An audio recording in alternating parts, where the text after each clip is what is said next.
Welcome to chemistry class. This is first series, first in the CET course we are studying inorganic chemistry unit, that is general principles and processes of isolation of elements. So let us first of all discuss 30 questions. 30 ಪ್ರಶ್ನೆಗಳನ್ನ ನಾವು first of all ಬಿಡಿಸುವ ಪ್ರಯತ್ನವನ್ನ ಮಾಡುವ. ಅದಾದ ನಂತರ routinely we have also 15 homework questions ಇದೇ chapter ಮೇಲೆ ಇರ್ತದೆ. ಅದನ್ನು ಸ್ಟೂಡೆಂಟ್ಸ್ ತಮ್ಮ ಎಫರ್ಟ್ ಮೂಲಕ ಬಿಡಿಸುವ ಒಂದು ಪ್ರೋಗ್ರಾಮ್ ಇದು ಆಗಿರೋದ್ರಿಂದ ನಾವು ಈಗ 30 ಪ್ರಶ್ನೆಗಳನ್ನ ಬಿಡಿಸ್ತೇವೆ.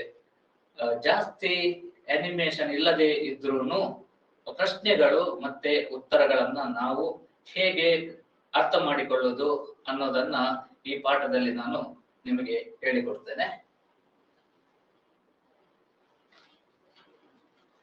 The first question in the general principles and processes of isolation of elements ಈ ಪಾಠದ ಮೇಲೆ ಫಸ್ಟ್ ಕ್ವೆಶ್ಚನ್ ಈ ರೀತಿ ಬರ್ತಾ ಇದೆ.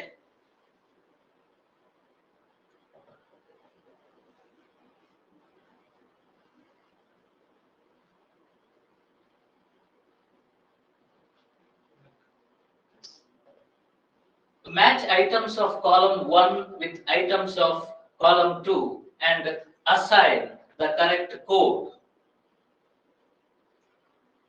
Assign the correct code. Column 1 we have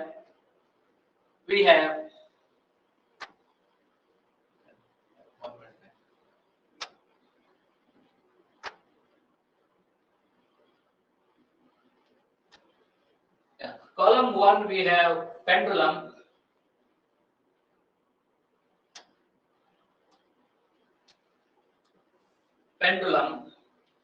we have malachite, calamine, cryolite. In column 2 we have chrome steel, nickel steel, Na3Al(F6), CuCO3, CuOH twice, and ZnCO3. Pendulum is a nickel steel. Here A coats with the 2. Nickel steel is also called invar. It is used in pendulum, in clocks, because it has low coefficient of thermal expansion. That is the reason why it is used in pendulum. So we have A coding with the nickel. ನಮ್ಮ 4 option ಅಲ್ಲಿ ಕೆಳಗಡೆ ಕೊಟ್ಟಿರುವ 4 option ಅಲ್ಲಿ A coding with 2 ಎರಡು ಕಡೆ ಕಂಡು ಬರ್ತಾ ಇದೆ. ಆಪ್ಷನ್ ಬಿ ಮತ್ತೆ ಸಿ ಅಲ್ಲಿ ಎ ಕೋಡ್ಸ್ ವಿತ್ 2. ಈಗ ಹಾಗಾಗಿ ನಮಗೆ ಎರಡರಲ್ಲಿ ಯಾವುದಾದ್ರೂ ಒಂದು ಆಗಿರಬಹುದು ಅಂತ ಹೇಳಿ ಅನಿಸ್ತಾ ಇದೆ. ಈಗ ಮತ್ತೊಂದು ಕಾಲಮ್ 1 ಗೆ ಹೋದಾಗ ಮೆಲಕೈಟ್ ಯಾವುದಕ್ಕೆ ಮ್ಯಾಚ್ ಆಗ್ತಾ ಇದೆ ಅಂತ ಹೇಳಿ ನೋಡಿದ್ರೆ malachite matches with CuCO3 CuOH twice. It's a mineral of copper. ಇದರ ಜೊತೆ ಮ್ಯಾಚ್ ಆಗ್ತಾ ಇದೆ. ಹಾಗಾಗಿ ಬಿ ಕೋಡ್ಸ್ ವಿತ್ 4. ಇಲ್ಲಿ ಯಾವ ಆಪ್ಷನ್ ಅಲ್ಲಿ ನಮಗೆ ಬಿ ಕೋಡ್ಸ್ ವಿತ್ 4 ಕಂಡು ಬರ್ತಾ ಇದೆ ನೋಡಿದ್ರೆ it is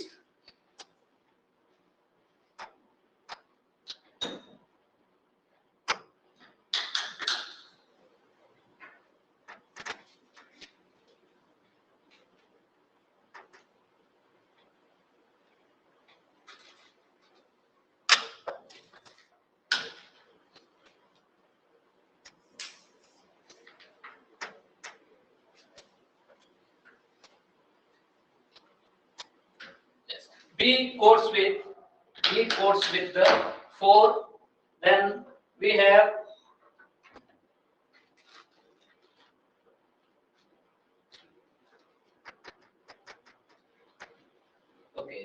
there is problem.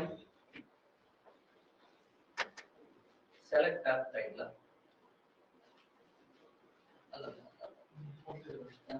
ಎಲ್ಲಿದೆ ಇಲ್ಲಿ pen pen pen pen pen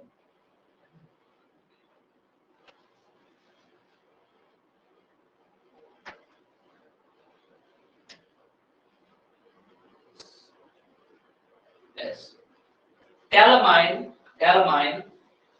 is nothing but ZnCO3 ZnCO3 ಇಲ್ಲಿ ಹಾಗಾಗಿ P coding with 4 ನಾವು ಈಗಾಗಲೇ ನೋಡಿದ್ದೇವೆ C coding with the 5 C coding with the 5 D cryolite is coding with the Na3Al F6 cryolite is aluminium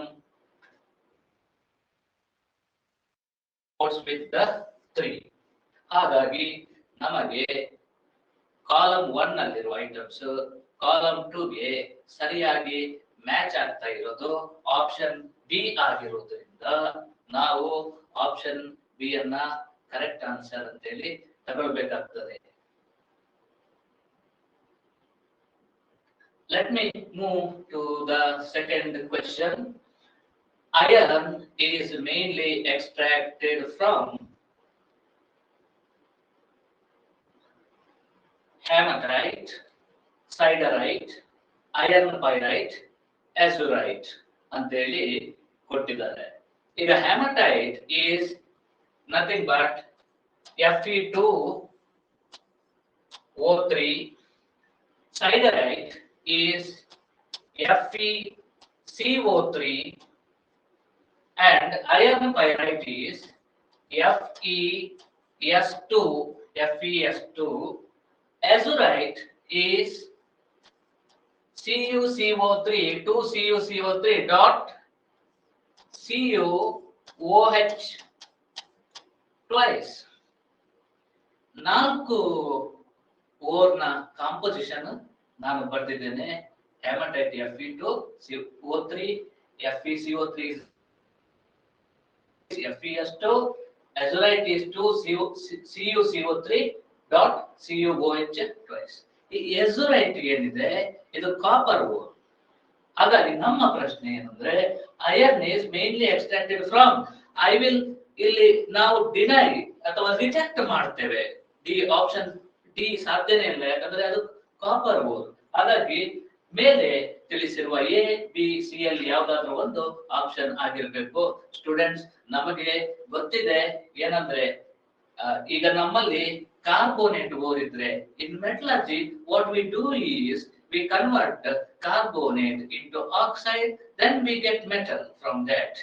ಅದೇ ರೀತಿ pyrite ಕೊಟ್ರೆ sulphide or ಕೊಟ್ಟಾಗ again we try to do the same thing, that is we are converting into oxide ಆಗಿ convert ಮಾಡ್ತೇವೆ. ಆ oxide ಅನ್ನ ಮತ್ತೆ ನಾವು ಮೆಟಲ್ ಆಗಿ ಚೇಂಜ್ ಮಾಡ್ತೀವಿ. ಇಲ್ಲಿ ಹೆಮಟೈಟ್ ನಮಗೆ ಧಾರಾಳವಾಗಿ ಸಿಗ್ತಾ ಇದೆ. ಅದು ಅಲ್ಲದೆ ಆಕ್ಸೈಡ್ ಸ್ಟೇಟ್ ಅಲ್ಲೇ ಸಿಗ್ತಾ ಇರೋದ್ರಿಂದ ಅದು ಮೇನ್ ಐರನ್ ಇದ್ದು ಅಂಡ್ ಇಂಪಾರ್ಟೆಂಟ್ ಅಂಡ್ ಎಕನಾಮಿಕಲಿ ನಮ್ಗೆ ಬಹಳ ಉಪಕಾರ ಆಗಿರುವಂತಹ ಊರಾಗಿರೋದ್ರಿಂದ, ಉಪಯೋಗ ಆಗಿರುವಂತಹ ಊರಾಗಿರೋದ್ರಿಂದ I will choose option A. Further ಇಲ್ಲಿ ಗಮನಿಸಬೇಕಾದ ಅಂಶ ಏನಂದ್ರೆ 70% of hematite is iron. 70% ಅದರಲ್ಲಿ ಆಕ್ಸಿಜನ್ ಕೂಡ ಇದೆ ನೋಡಿ. 70% most of the percentage comes from iron. ಹಾಗಾಗಿ ಅದು ಒಂದು ಪಾಯಿಂಟ್ ಅನ್ನು ನಾವು ಇಲ್ಲಿ ಗಣನೆಗೆ ತೆಗೆದುಕೊಳ್ಳಬೇಕಾಗುತ್ತೆ. ಅದು ಅಲ್ಲದೆ ನಮಗೆ ಆರಿಜಿನ್ ಹೇಗೆ ಬಂತು haematite? In fact it is originated from Greek word for blood. Red colour ಇರೋದ್ರಿಂದ ನಿಮ್ಮ ಇನ್ಫಾರ್ಮೇಶನ್ ಅದನ್ನ ಹೆಮಟೈಟ್ ಅಂತ ಹೇಳಿ ಕರೆದಿದ್ದಾರೆ. ಕ್ವಶನ್ ನಂಬರ್ 3 ಗೆ ಹೋದಾಗ ಈ ರೀತಿ ಪ್ರಶ್ನೆ ಬರ್ತಾ ಇದೆ. ವೋಲ್ಫ್ರಮೈಟ್ is separated from casterite by, we have 4 options. A is froth flotation method, B is levitation, C is electromagnetic separation, D is electrostatic separation method. Students, ನಮಗೆ ಸ್ಪಷ್ಟವಾಗಿ ಗೊತ್ತಿದೆ ಮೆಟಲರ್ಜಿಯಲ್ಲಿ NCERT ಪುಸ್ತಕದಲ್ಲಿ ಕಾನ್ಸಂಟ್ರೇಷನ್ ಮೆಥಡ್ ಅಂತೇಳಿ ಬರುವಾಗ there are 4 methods. ಅದರಲ್ಲಿ 3 methods ಅನ್ನ ನಮಗೆ ಮೊದಲೇ ಪರಿಚಯ ಇರೋದ್ರಿಂದ ಇಲ್ಲಿ ಕೊಟ್ಟಿರೋದು ಮತ್ತೆ ನಮಗೆ ಪರಿಚಯ ಇರೋದು ಮ್ಯಾಚ್ ಆಗ್ತಾ ಇದೆ. Froth flotation method, one of the concentration technique, isn't it? And levitation concentration method. Levitation is also called gravity separation. ಇದರ ಇನ್ನೊಂದು ಹೆಸರು gravity separation.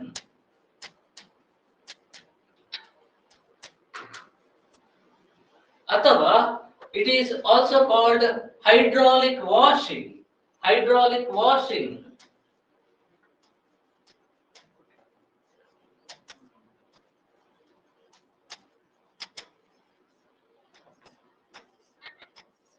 ಈ ಪದ ನಮಗೆ ಹೊಸದಾಗಿ ಕಂಡ್ರುನುವೆ ಪಾಠ ಪುಸ್ತಕದಲ್ಲಿ ಇದನ್ನ ಸ್ಪಷ್ಟವಾಗಿ ಮೆನ್ಷನ್ ಮಾಡಿದ್ದಾರೆ. ಲೆವಿಗೇಷನ್ ಇಸ್ ಗ್ರಾವಿಟಿ ಸೆಪರೇಷನ್ ಅಥವಾ ಹೈಡ್ರಾಲಿಕ್ ವಾಷಿಂಗ್ ಅಂತ. Third method electromagnetic separation. ನಮಗೆ ಗೊತ್ತಿರೋದು ಮ್ಯಾಗ್ನೆಟಿಕ್ ಸೆಪರೇಷನ್, ಇಲ್ಲಿ ಎಲೆಕ್ಟ್ರೋಮ್ಯಾಗ್ನೆಟಿಕ್ ಸೆಪರೇಷನ್ ಅಂತ ಕೊಟ್ಟಿದ್ದಾರೆ. Electrostatic separation method nowhere mentioned in the book. ಹಾಗಾಗಿ ಅದು ಒಂದು ಹೊಸತ್ತು ಕಂಡಾಗಿ ಇದೆ. ಅದನ್ನು ನಾವು ಸೀರಿಯಸ್ಲಿ ಆಗಿ ರಿಜೆಕ್ಟ್ ಇಟ್. ಅಂಡ್ 3 ಆಪ್ಷನ್ಸ್ ಅಲ್ಲಿ ಯಾವುದು ಅಂತ ಹೇಳಿ ನಾವು ನೋಡಬೇಕು. First of all wolframite is composition ಹೇಗೆ ಬರ್ತಾ ಇದೆ ಉಲ್ಫ್ರಮೈಟ್ ಇದ್ದು ಅಂತಂದ್ರೆ ಇಲ್ಲಿ ಉಲ್ಫ್ರಮೈಟ್ ಈಸ್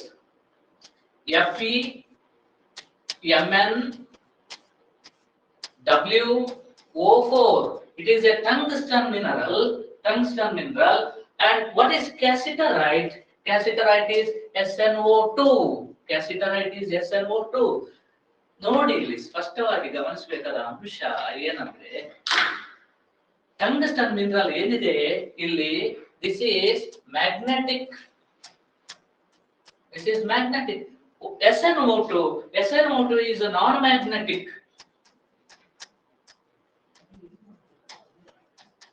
ಹಾಗಾಗಿ ನಮಗೀಗ ಒಂದು ಮ್ಯಾಗ್ನೆಟಿಕ್ ಪಾರ್ಟ್ ಸಿಕ್ಕಿದ್ರೆ ಇನ್ನೊಂದು ನಾನ್ ಮ್ಯಾಗ್ನೆಟಿಕ್ ಪಾರ್ಟ್ ಇದೆ. ಅದನ್ನ ಸಪರೇಟ್ ಮಾಡಬೇಕು ಅಂತ ಆದ್ರೆ V go for which method of concentration? It is electromagnetic separation. 3 questions ಆಯ್ತು. 4ನೇ ಕ್ವಶನ್ಗೆ ಹೋಗುವ. Sulfide ores of metals are usually concentrated by froth flotation process. ಅದು ಹೌದು, froth flotation ಮಾಡಬೇಕು, ಸಲ್ಫೈಡ್ ಓರ್ ಅನ್ನ concentration ಮಾಡಬೇಕಂತಂದ್ರೆ which ore of the following sulfide ores offer an exception and is concentrated by chemical leaching? ಕೆಳಗೆ ಒಂದು sulphide or ಕೊಡ್ತಾರೆ, ಅದನ್ನ froth flotation ಮಾಡಕ ಆಗಲ್ಲ, ಕೆಮಿಕಲ್ ಲೀಚಿಂಗ್ ಮಾಡಬೇಕು. ನೋಡುವ ಯಾವುದೆಲ್ಲ ಆಪ್ಷನ್ಸ್ ಬರ್ತಾ ಇದೆ.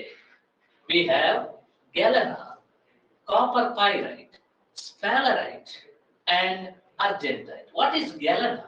ಗ್ಯಾಲನಾ ಈಸ್ PbS. ಎಲ್ಲ ಸಲ್ಫೈಡ್ ಓರ್ ಅಂತ ಹೇಳಿದ್ದಾರೆ, ನಾವು ಅದನ್ನ ಪರಿಚಯ ಮಾಡಿಕೊಳ್ಳುವ. Galena is PbS, copper pyrite is CuFeS2.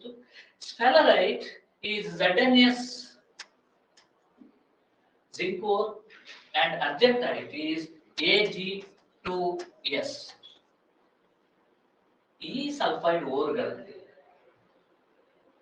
ಯಾವುದೋ ಒಂದು ಸಲ್ಫೈಡ್ ಓರ್ 4ರಲ್ಲಿ ಅದನ್ನ ನಾವು ಫ್ರೋತ್ ಫ್ಲೋಟೇಷನ್ ಮಾಡಕ್ ಆಗಲ್ಲ. ಅದರ ಬದಲಿಗೆ ಕೆಮಿಕಲ್ ಲೀಚಿಂಗ್ ಮಾಡಬೇಕು. ಯಾವುದನ್ನ ಕೆಮಿಕಲ್ ಲೀಚಿಂಗ್ ಮಾಡಬೇಕು ಅಂದ್ರೆ argentite, because silver is the costliest metal. ಅದನ್ನ ನಾವು ಫ್ರೋತ್ ಫ್ಲೋಟೇಷನ್ ಗೆ ಅಂತ ಹೇಳಿ ಫ್ರೋತ್ ಫ್ಲೋಟೇಷನ್ ಟ್ಯಾಂಕ್ ಗೆ ಹಾಕಿದ್ರೆ ಮೋಸ್ಟ್ ಆಫ್ ದ ಸಲ್ಫೈಡ್ ಓರ್ಸ್, ಹೆಚ್ಚಿನ ಕೆಲವು sulphide particles will settle down at the bottom. In the process ನಮಗೆ ಅದರಲ್ಲಿ ಲಾಸ್ ಆಗ್ಬೋದು. ಅದಕ್ಕಿಂತ ಬೆಟರ್ ಆಪ್ಷನ್ ಲೀಚಿಂಗ್ ಇದೆ, ವೇರ್ ನಮಗೆ ಲಾಸ್ ಇಲ್ಲ, ಸಿಲ್ವರ್ ಲಾಸ್ ಆಗೋದಿಲ್ಲ. So that process is chemical leaching. ಆ ಕೆಮಿಕಲ್ ಲೀಚಿಂಗ್ ಅಲ್ಲಿ ನಮಗೆ silver is a precious metal, isn't it? ಹಾಗಾಗಿ ಲಾಸ್ ಆಗದೇ ಇರೋದ್ರಿಂದ ಇದಕ್ಕಿಂತ ಫ್ರೋತ್ ಫ್ಲೋಟೇಷನ್ ಗಿಂತ ಒಂದು ಬೆಟರ್ ಸುಪೀರಿಯರ್ ಮೆಥಡ್ ಇರೋದ್ರಿಂದ we go for chemical leaching for adendite. Question number 5. Which of the following statements is wrong? ಕೆಳಗೆ ಕೊಟ್ಟಿರೋದ್ರಲ್ಲಿ ಯಾವ ಸ್ಟೇಟ್ಮೆಂಟ್ ತಪ್ಪು ಅನ್ನೋದನ್ನ ನಾವು ಹೇಳಬೇಕು. A. A depressant prevents a certain type of particles to come to the probe. Depressant ಅಂದ ತಕ್ಷಣ ನಮಗೆ ನೆನಪಿಗೆ ಬರೋದು ಸೋಡಿಯಂ ಸಯನೈಡ್. ಎಲ್ಲಿ ಫ್ರೋತ್ ಫ್ಲೋಟೇಷನ್ ಪ್ರೋಸೆಸ್ ಅಲ್ಲಿ ಸೋಡಿಯಂ ಸಯನೈಡ್ ಅನ್ನ ಡಿಪ್ರೆಸೆಂಟ್ ಆಗಿ ಯೂಸ್ ಮಾಡುತ್ತೇವೆ. Where it prevents Zns going into the froth and allows PBS going to the froth. ಹಾಗಾಗಿ ಆ ಡಿಪ್ರೆಸೆಂಟ್ ಏನ್ ಮಾಡ್ತದೆ, ಸರ್ಟನ್ ಪಾರ್ಟಿಕಲ್ಸ್ ಅನ್ನು ಪ್ರಿವೆಂಟ್ ಮಾಡುತ್ತೆ ಫ್ರೋತ್ಗೆ ಹೋಗದ ಹಾಗೆ. ಹಾಗಾಗಿ ಇದು ಸರಿಯಾದ statement, correct statement. This is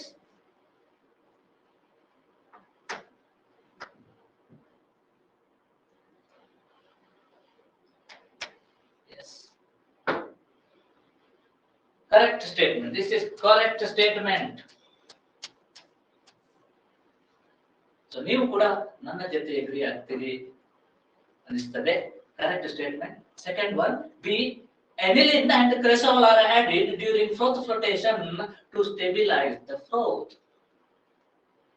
ನಮಗೆ ಗೊತ್ತು froth flotation ಮಾಡುವಾಗ ನಾವು ಸಲ್ಫೈಡ್ ಓರಿಗೆ froth stabilizers ಮತ್ತೆ ಕಲೆಕ್ಟರ್ಸ್ ಹಾಕ್ತೀವಿ. ಯಾವ collectors? Pine oil, eucalyptus oil, fatty acids, xanthates, they are used as collectors. ಇಲ್ಲಿ NCERT ಪುಸ್ತಕದಲ್ಲಿ ಸ್ಟೇಟ್ಮೆಂಟ್ ಅಲ್ಲಿ ಕ್ಲಿಯರ್ ಆಗಿ ಹೇಳಿದ್ದಾರೆ ಏನಂದ್ರೆ, it is aniline cresol added during the froth flotation to stabilize the froth. ಹಾಗಾಗಿ ಈ ಸ್ಟೇಟ್ಮೆಂಟ್ ಕೂಡ ಕರೆಕ್ಟ್ ಆಗಿದೆ.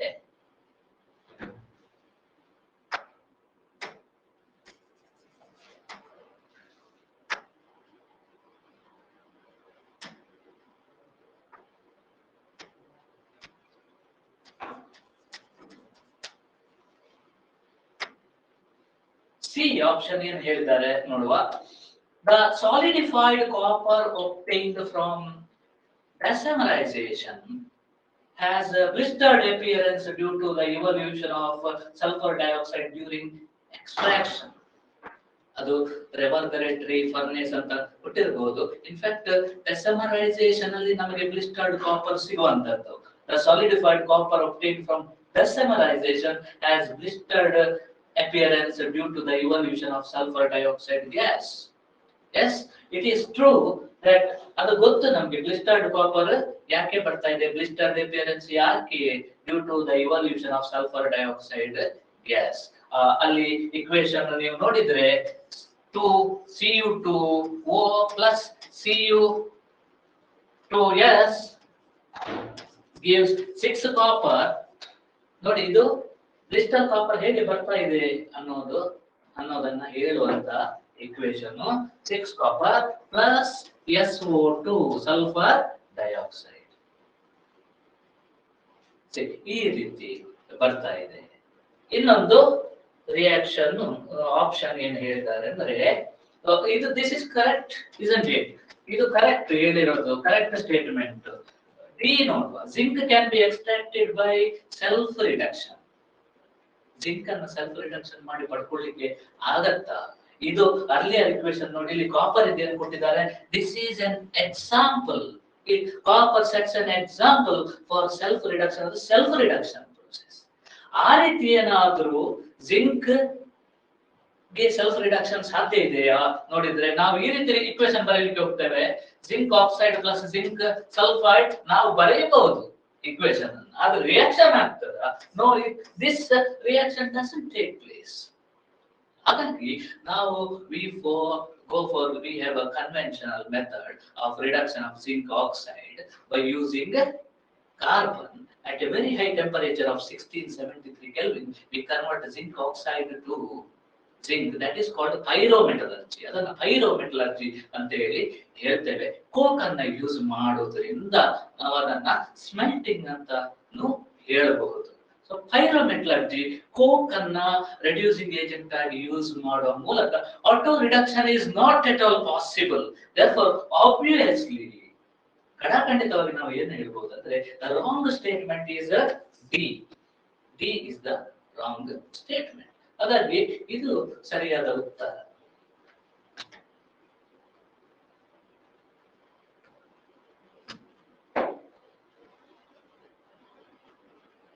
Sixth question is froth flotation process for the concentration of force is an illustration of the practical application of. ಇದೊಂದು ಹೊಸತ್ತು ನಾವು ಪುಸ್ತಕದಲ್ಲಿ ಮತ್ತೆ ಮತ್ತೆ ಹುಡುಕಾಡಿ ನೋಡಿದಾಗ ಮಾತ್ರ ಸಿಗುವಂತದ್ದು.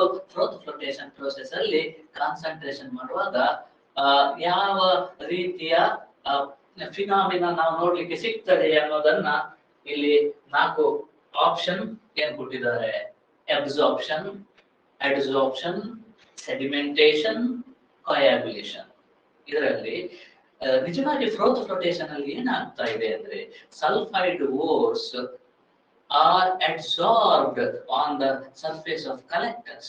ಕಲೆಕ್ಟರ್ಸ್ ಉಪಯೋಗಿಸ್ತೇವೆ ನಾವು, ಪೈನ್ ಆಯಿಲ್ ನಂತ ಕಲೆಕ್ಟರ್ಸ್ ಯೂಸ್ ಮಾಡ್ತೇವೆ.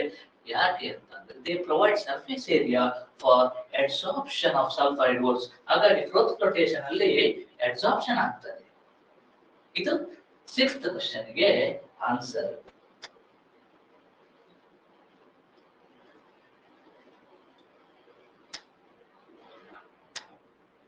Question number 7 is, in the equation 4m plus 8cl minus 2h2o O2 arrow mark gives ಒಂದು cyanide solution ಸಿಗ್ತಾ ಇದೆ. ಮೆಟಲ್ ಇದ್ದು cyanide solution. It's a complex ion and 4OH minus ಅಂತ ಬರೆದಿದೆ. ಇದು ನಮಗೆ ಈಕ್ವೇಶನ್ ತುಂಬಾ ಚಿರಪರಿಚಿತ. ಪರಿಚಯ ಇಲ್ಲದೆ ಇದ್ರೆ ಪರಿಚಯ ಮಾಡಿಕೊಳ್ಳಬೇಕು. Very important equation in leaching process. In this equation identify the metal M. ಯಾವ ಮೆಟಲ್ ಅಂತ ಹೇಳಿ ನಾವು ಐಡೆಂಟಿಫೈ ಮಾಡಬೇಕು ಇಲ್ಲಿ. Whether it is a gold, iron, zinc or copper. ಇಲ್ಲಿ ನಾವು Mac Arthur Forrest cyanide process, ಏನ್ ಹೆಸರು? Mac Arthur Forrest, yes, double R, Forrest cyanide process, which is also called cyanidation. ಇದು cyanidation, MacArthur Forrest cyanide process ಅಲ್ಲಿ first equation ಈ ರೀತಿ ಬರ್ತಾ ಇದೆ. ಇಲ್ಲಿ ಮೆಟಲ್ ಅನ್ನ ಸಯನೈಡ್, ಪೊಟ್ಯಾಸಿಯಂ ಸಯನೈಡ್ ಹಾಕಿ aqueous ಸೊಲ್ಯೂಷನ್ ಆಕ್ಸಿಜನ್ ಜೊತೆ ರಿಯಾಕ್ಟ್ ಮಾಡಿ ಒಂದು ಸೊಲ್ಯೂಷನ್ ಮಾಡಿಕೊಳ್ತೀವಿ, gold. Then it is subsequently made to react with zinc ನ ಜೊತೆ ರಿಯಾಕ್ಟ್ ಮಾಡಿದಾಗ ನಮಗೆ ಮೆಟಲ್ ಸಿಗುತ್ತೆ. ಇದನ್ನ ಸಯನೈಡೇಷನ್ ಪ್ರೋಸೆಸ್ ಅಂತ ಹೇಳ್ತೇವೆ. ಈ cyanidation process MacArthur Forrest is named after 2 Scottish chemists, James Forrest and William Forrest. ಈ ಇಬ್ಬರ ಹೆಸರಲ್ಲಿ ಇದು ಇರೋದು. ಅದಕ್ಕೆ it is FORR Forrest, MacArthur Forrest cyanide process.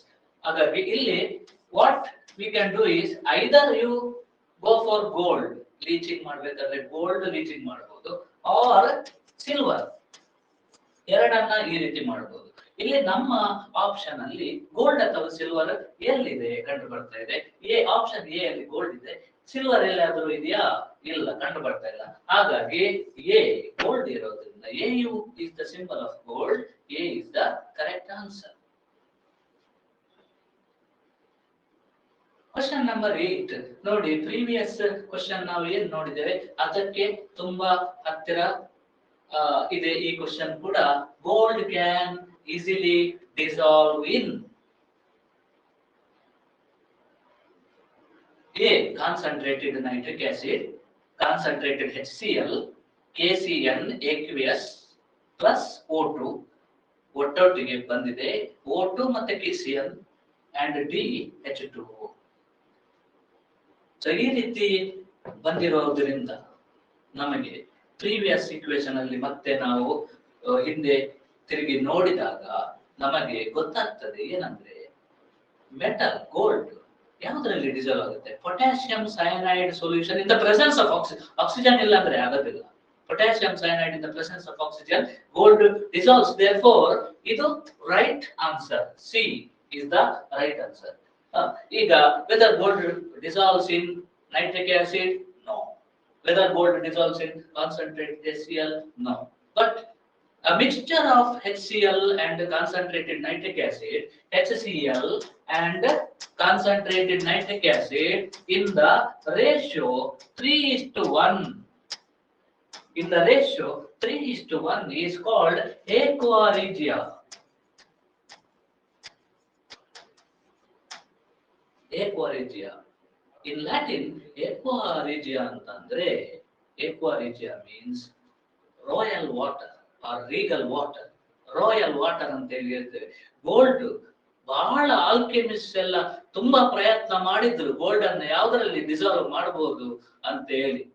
ಆದ್ರೆ ಅವರಿಗೆ ಬಹಳ ಕಷ್ಟಪಟ್ಟು ಕೊನೆಗೆ ಇದರಲ್ಲಿ ಡಿಸಾಲ್ವ್ ಆಗ್ತದೆ ಅಂತ ಗೊತ್ತಾಯ್ತು. This is called royal water, aqua regia. Aqua regia. Regia means royal, aqua means water, aqua regia ಅಂತ ಹೇಳಿ ಹೇಳಿದ್ದಾರೆ. ಅಂದ್ರೆ ಪದದ ಅರ್ಥ ಹಾಗೆ ಇದೆ.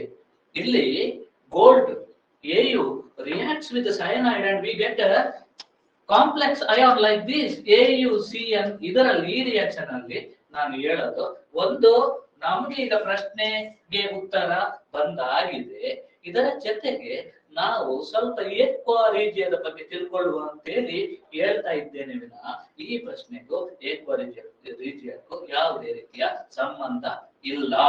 ಆದ್ರೆ ಕೂಡ ಏಕ್ವಾ ರೀಜಿಯದಲ್ಲಿ ಡಿಸಾಲ್ವ್ ಆಗುವಾಗ ಏನಾಗ್ತದೆ, ಅಲ್ಲಿ ನಮಗೆ ಏನಾಯ್ತು ಅಂತ ಹೇಳಿ ಗೊತ್ತಿದೆ, ಸಯನೈಡ್ ಸೊಲ್ಯೂಷನ್ ಬರ್ತದೆ. ಇಲ್ಲಿ ಕೂಡ ಏಕ್ವಾ ರೀಜಿಯದ ಜೊತೆ ರಿಯಾಕ್ಟ್ ಮಾಡಿದಾಗ ಸಯನೈಡ್ ಬರ್ತಾ ಇಲ್ಲ, AuCl4 ಮೈನಸ್ ಈ ರೀತಿ ಒಂದು ಕಾಂಪ್ಲೆಕ್ಸ್ ಅಯಾನ್ ಬರ್ತಾ ಇದೆ. tetrachloroaurate 3. This is tetrachloroaurate 3, which immediately undergoes protonation to give chloroauric acid.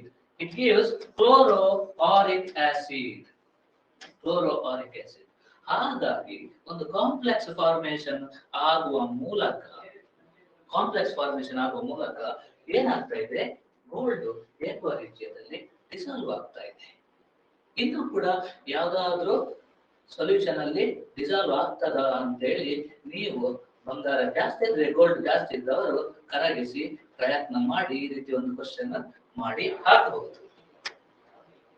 Question number 9 is when copper ore is mixed with silica in a laboratory furnace, copper matte is produced.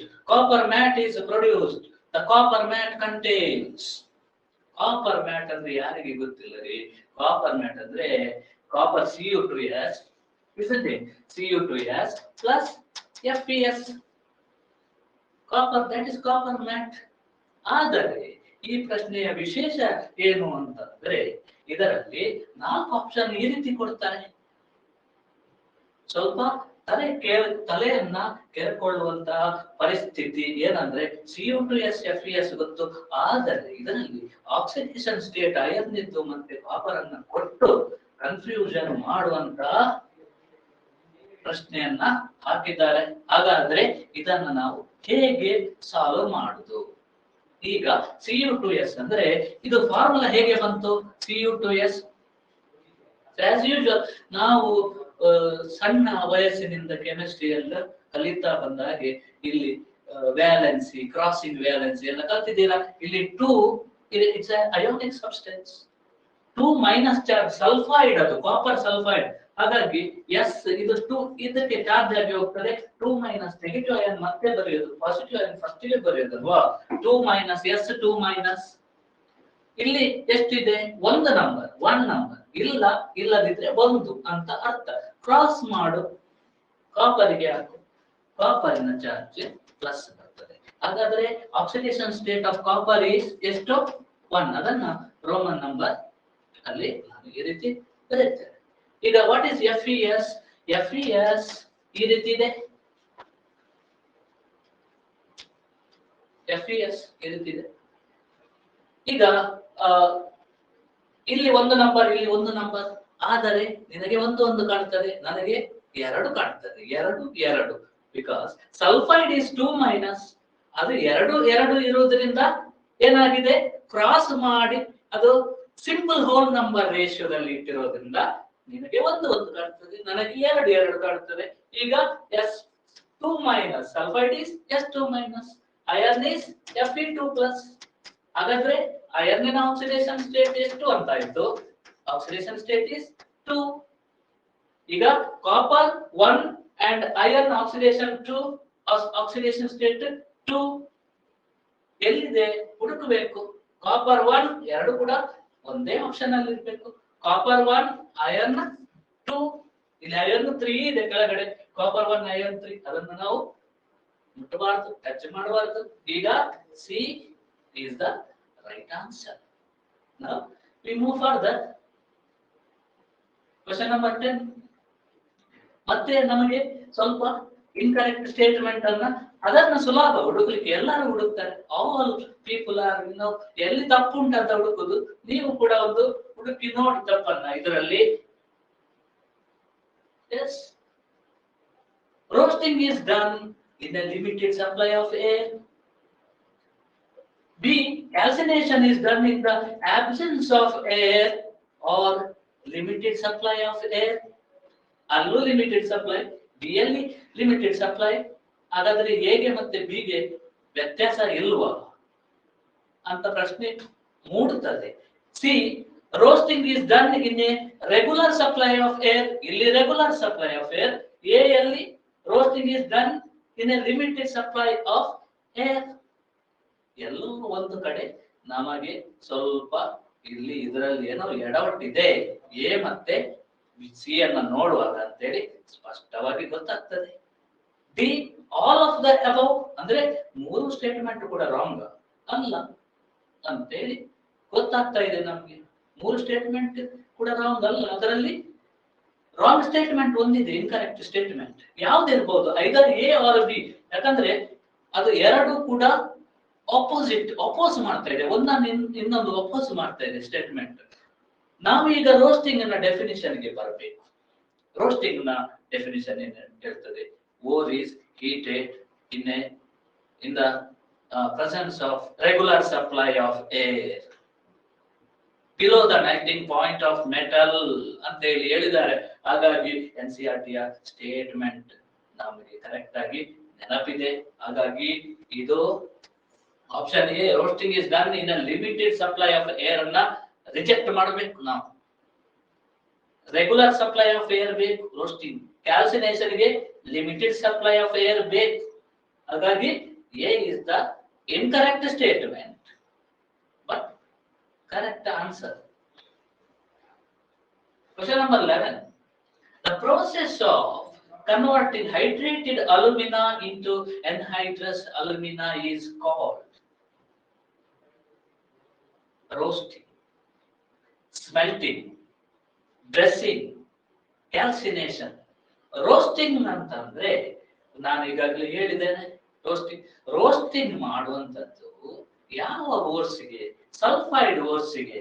It is conversion of sulphide to oxide, sulphide ores to oxide. What is smelting?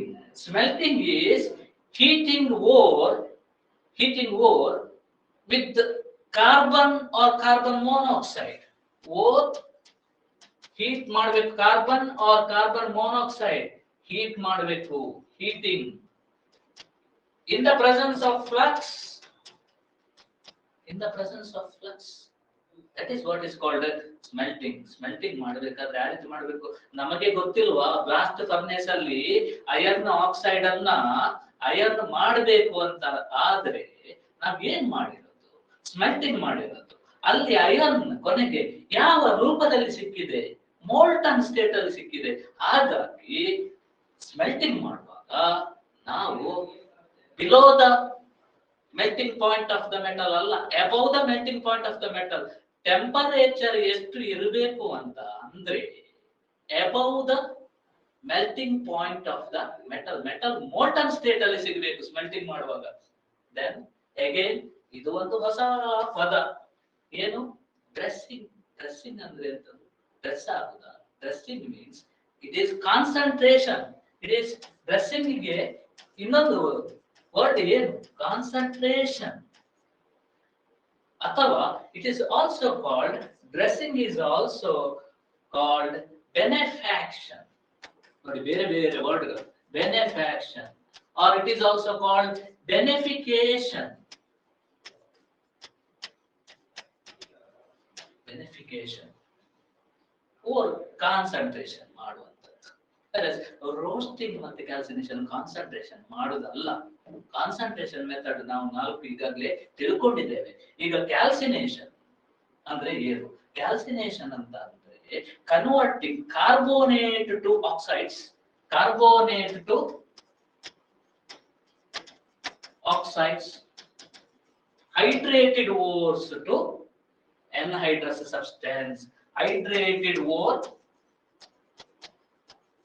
to anhydrous.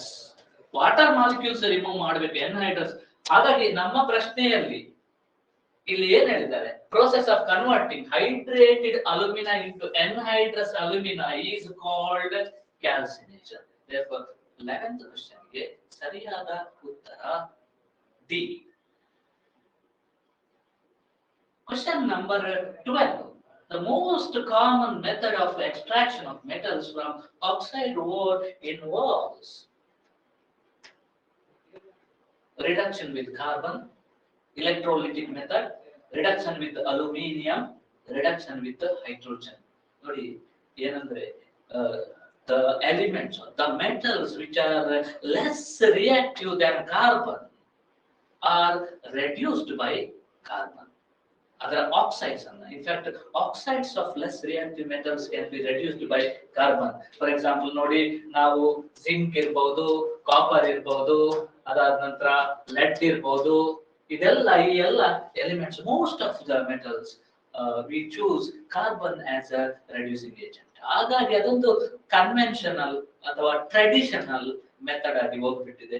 ಹೆಚ್ಚಿನ oxide ಓರ್ಸ್ ಅನ್ನ metal ಮಾಡಬೇಕಾಗಿ ಬಂದಾಗ ನಾವು carbon. ಹಾಗಾಗಿ ಇದು ಸರಿಯಾದ ಉತ್ತರ. Electrolytic method ಏನು? ಮೋಸ್ಟ್ ರಿಯಾಕ್ಟಿವ್ ಮೆಟಲ್ಸ್ ಗೆ, ಲೈಕ್ ಒಂದು ಎಕ್ಸಾಂಪಲ್ ಸೋಡಿಯಂಗೆ ನಾವು ಇದು ಎಕ್ಸ್ಟ್ರಾಕ್ಷನ್ ಅಂತ ಹೇಳಿರೋದು, ರಿಫೈನಿಂಗ್ ಅಲ್ಲ. ಆಯ್ತಾ? ಎಲೆಕ್ಟ್ರೋಲಿಟಿಕ್ ಮೆಥಡ್ ಸೋಡಿಯಂಗೆ ಹೋಗ್ತೇವೆ.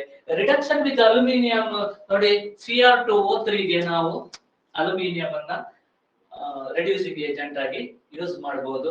ರಿಡಕ್ಷನ್ ವಿತ್ ಹೈಡ್ರೋಜನ್ ಬಹಳ ಅಪರೂಪ. ಅದರಲ್ಲಿ ಒಂದು ಎಕ್ಸಾಂಪಲ್ ಟಂಗ್ಸ್ಟನ್ ಅನ್ನ ನಾವು ಆ ರೀತಿ ಮಾಡ್ತೇವೆ, W ಅನ್ನ ಆ ರೀತಿ ಮಾಡ್ತೇವೆ. ಹಾಗಾಗಿ most of the oxides reduction ಮಾಡ್ಬೇಕಂತಾದ್ರೆ we go for first option. Question number 13. Which of the following elements is present as the impurity to the maximum extent in the pig iron? ಯಾವ impurity pig iron ಅಲ್ಲಿ ಜಾಸ್ತಿ percentage ಅಲ್ಲಿ ಇದೆ? Whether it is a manganese, carbon, silicon or phosphorus. Pig iron ಸರಿಯಾಗಿ students ನಾವು ನೆನಪಿಟ್ಕೋಬೇಕು. Pig iron 4% carbon, has 4%, around 4% carbon, and small amounts of ಯಾವುದು? Manganese. ಇಲ್ಲಿ ಹೇಳಿರೋದು manganese, silicon, phosphorus, sulphur et cetera. ಹಾಗಾಗಿ ಮ್ಯಾಕ್ಸಿಮಮ್ ಪರ್ಸೆಂಟೇಜ್ ಯಾವುದಿದೆ ಕೇಳಿದ್ರೆ carbon. P is the right answer. Question number 14. Purest form of iron is, ನೋಡಿ ಯಾವುದೆಲ್ಲ options ಗಳಿದ್ದಾವೆ. Pig iron, wrought iron, wrought iron, cast iron, steel. ಈಗಾಗಲೇ ಹೇಳಿದಾಗೆ ಇಲ್ಲಿ 4% ಕಾರ್ಬನ್, ಸ್ಮಾಲ್ ಅಮೌಂಟ್ಸ್ ಆಫ್ ಹೇಳಿದೆ manganese, phosphorus, silicon, sulphur. Wrought iron is around 0.22, 0.4% carbon. Wrought iron is 0.2 to 0.4%. Cast iron is around 3%, 3% carbon. Steel has around 0.5 to 2% carbon. 0.5 to 2% carbon. Steel ಗೆ in fact ಅದನ್ನ is an alloy.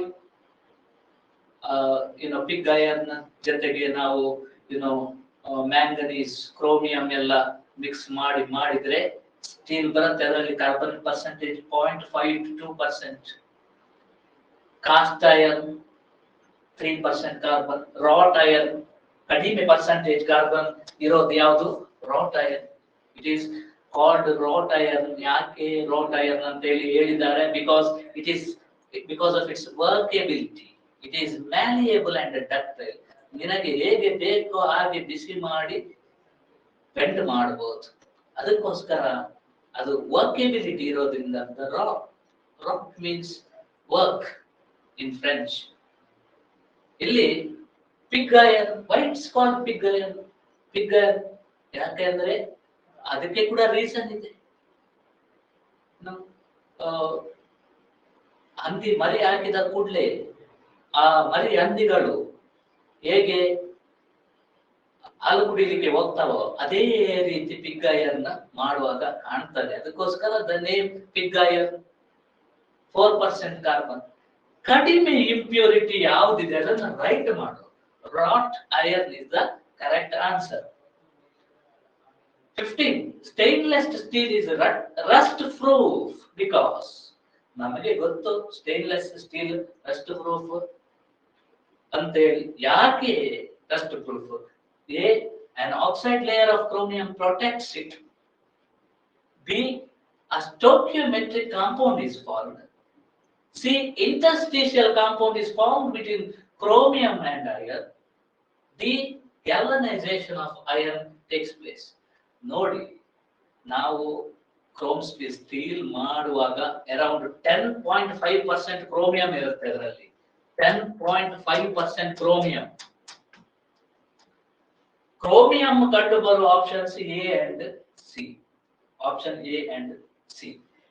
ಅದರಲ್ಲಿ interesting ಏನಂದ್ರೆ it is an interstitial alloy.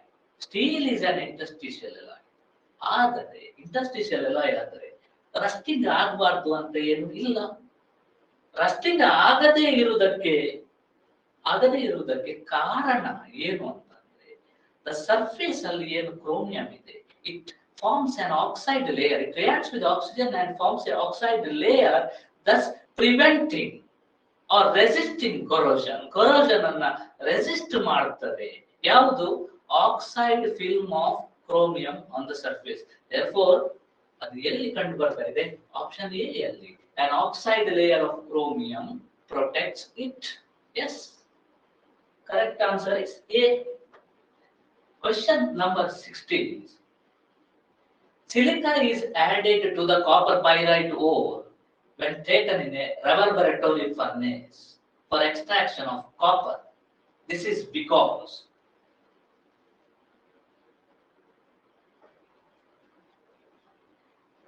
it removes impurity of iron oxide as slag. It reacts with the Cu2O to form slag. It reduces Cu2O to copper, helps to separate copper from iron.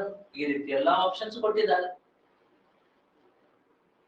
ರೆವರ್ಬರೇಟರಿ furnace ಅಲ್ಲಿ ನಮಗೆ metal ಸಿಗುವ ಹಾಗೆ ಇದ್ರೆ ಬಹಳ ಒಳ್ಳೆಯದು. ಆ ರೀತಿ ಆಗೋದಿಲ್ವೇ? ಹಾಗೆ ಒಂದು ರೆವರ್ಬರೇಟರಿ ಫರ್ನೇಸ್ ಅಲ್ಲಿ ನಮಗೆ ಡೈರೆಕ್ಟ್ ಮೆಟಲ್ ಸಿಗುವುದುಂಟೆ. ಹಾಗಾಗಿ ಇಲ್ಲಿ ಆಪ್ಷನ್ ಸಿ ಸರಿ ಇಲ್ಲ. It reduces CO2O2 ಸರಿ ಇಲ್ಲ. It reacts with copper CO2O to form slag. CO2O formation of slag ಎಲ್ಲಾದರೂ ನಾವು ನೋಡಿದೀವಾ? ಇಲ್ಲ. ಇದು ಸರಿ ಇಲ್ಲ. It helps to separate copper from iron. ಸರಿ ಇಲ್ಲ. ಸರಿ ಇರುವುದು ಅಂದ್ರೆ ಇದು ಮಾತ್ರ. A option A. It removes impurity of iron oxide as a slag. ನೋಡಿ ಇಲ್ಲಿ ಏನು ಕೊಟ್ಟಿದ್ದಾರೆ? Silica is added. Silica is SiO2 is added to copper pyrite. Copper pyrite ಗೆ ಹಾಕ್ತೇವೆ. Copper pyrite ಅಲ್ಲಿ ಯಾವುದು impurity? FeO is the impurity percent. FeO is the impurity percent. SiO is a basic. It is a basic flux. ಇದನ್ನ flux ಅಂತ ಹೇಳಬೇಕು. This is gang present in copper pyrite. ಇದು ನಮಗೆ FeSiO3 ಕೊಡ್ತಾ ಇದೆ. FeSiO3 ಕೊಡ್ತಾ ಇದೆ. This is called slag. This is called slag. Slag formation ಆಗ್ತಾ ಇದೆ.